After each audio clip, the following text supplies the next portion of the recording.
bụ nwa okolobịa na-eme ọfụma, nya bụ diọkpala be nne ya o.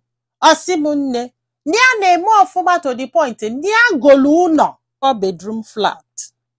Nya ebili nya o maka nya bi na town. Na mgbe ọbụla mami ya pụtara town, na onwe one room ebe fa na alalụ ya na papi ya nya golu fa bed, furnish that room for them o. Na ụmụnne pụta na one of the room do furnished for them. Nya wele ofu ke me visitors room. Then nya nwa bili na ofu o na do ụlọ bulu na ezigbo ibu.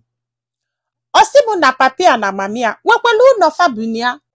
Mana papia na mamia nwere ife fa na-eme, nya na-enyelu fa aka once in a while ịkwụ the mortgage ma ọ bụ ụlọ obube ha aka o. As onye ji ego kwụpụtala na family magonu ihe a na-aga ndị be ha do happy, everybody looks up to him. Nya ji ezigbo ọlụ na-eme ọfụma. Nya na-aga ide ụmụnne because na papia na mamia bịala obodo oyibo mgbe fatelu mpesef wee bịaka wee fụ onwe ha wee nụọ di na nwunye. So ihe a na-aga until nya nụọ nwanyị.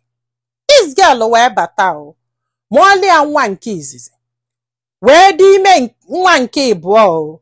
N'afọ ime nọ 7 months o wee kpọọ nya wee yọbịa si ya biko na papia na mamia golu ụlọ na fada akwụnwụzi mortgage bank na-achọ ka fa na lọfada ụlọ na nya biko ka onye li aka kwụba lọfa mortgage.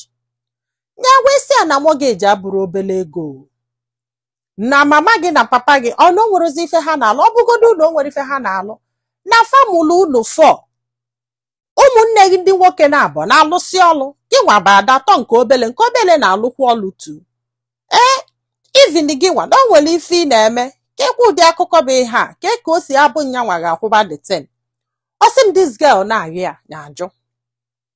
Ọsị bụ na ịgba na nwaanyị dị ime 7 months oge ọbụla ọbịa odimudi ọdụrụ happy and ịgba na nwaanyị dị ime nọ na-adụ mma ka ọdụ happy maka transfer the bitterness or whatever to the baby. So nya na try nke ihe a ga-eme ka this girl wee do happy. Nya kwugheli ọnụ sị anya nyelu parents aka wee kwụba mortgage. Nya mara ife a ga-eme nya wee je chekie the mortgage. Ọ bụrụ na fe miss goli 2 payments already. Nya wee bido wee kwụba the mortgage. Fana abọbile ebe afọ nya na-akwụ the mortgage. Ọsị m nne na eziokwu na the ụlọ abụrụ nu West House like ọ bụrụ manjie compare nke o mana still na ife na-apụ nya bụ nwoke na-arụ o.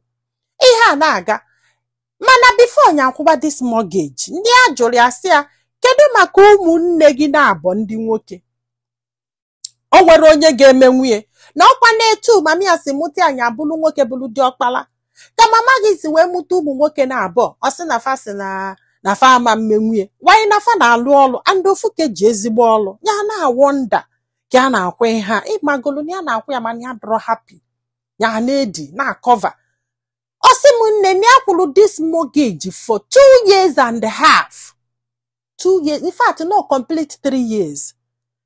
Mgbe afọ na nwunye ya amụgo nwa nke ịtọ dịtịn fiabazi anya arụ and ya na-enyekwulu parents aka sometimes na-akwụ the mortgage mana ndị pefa agbarọkwa ahụ. Ya wee nọgide one day wee kpọọ nwunye wee sị ya biko nya gwa ụmụnne ndị nwoke na-abọ ka famalụ ka ha ga-esi wee ke that mortgage na ike nya ji akwụ ya agwụgie na ama nkwụnwụzi o na family na-egro and na ọ na-akọ ọsị ya abịata na ama nkwụnwụzie. Ọsị nwunye daa na na-ahị ya sa na for the past 3 years na fado happy nke nwa na fa na-ekpeli ekpele na fa ya sị ya na ama mmenwụzie. Nwunye jụnya ajụsị ya wele aka akwụba o. Ọsị m nne ya chekwe na ọka joke ndị emisie first payment o misie second payment o wee lutezie na the 3rd payment banki wee deelu ha akwụkwọ ụdụ maka banki si eme o wee sị ha si n'ụlọ afọ pụọ ma ọ bụrụ na fa ama nkwụnwụzi ụgwọ. Ọsị m nne na ihe a niile na-emenụ na ya mọrọkwa ahụ na ya mọrọ until one day nyejesi ọlụ bata nwunye si ya na maka ụgwọ afọ ọkwụrọ na ndị banki send alụ parents akwụkwọ sa ha vacate na the house na ụlọ ọnụnwa na-achọkwa ka o fuo. Ya sị ya na ya agwagogu na etu mami ya si nwaanyị abụrụ nwoke be nne ya ka mama gị si wee mụ ụmụnne gị ndị nwoke and na enwe family nke etu katafọ ụmụnne na mami ya na papi ya Nya agwasi anya osi m nne to his greatest surprise nye jebe ọlụ the next day o. Jesi ebata. Obulu na mama this girl na papia bukolu ngwongwo ha niile from that house. Wata na be nyanwa without nwunye agwaghị ya. Nna ụfọdụ kawala anya ntị. Nye jesizi ebata ngwongwo ju ebe niile o. Nye mepele ọnụ ụzọ na-abata ma bịa sị ya ọgọ m batago nnọọ nke nwa babịa sị ya my son o sikwa nke ọ pụọ nke a ha eseti tebụl esichegoli nni sị m isi gbaka anya ịma ife na-aza ụdị akụ ala apụrụ ya na-ekwodo okwu ya gbagoba n'ime ụlọ je nọnụ ya nọgide aga ogobia na-eyila akwa tọn ọpụta buru moto pụọ jelie nni outside n'isi enyi bata dị n'ele ala oluo n'abalị nwunye na-asị ya na nwere ife a chọrọ ịgwa ya na banki jizikwa wee bịa na fa mọrọzi ebe fa ga-agbaje fa wee sizi ka fa bịa ebe a ka fa nọlụ ke wee chọta afọ ụlọ ke wee mee nna nye ga-edi ọnụ okwugide kwuchesie nye ga-eri ọnụ ya lalụ ụla pụta ụtụtụ kwado ọlụ jebe ọlụ lukwe na mgbede bata na ekworozi eli ife fasi ebe afọ ka nwunye nọ wee malụ na ya dị serious ma still ọ dey make move.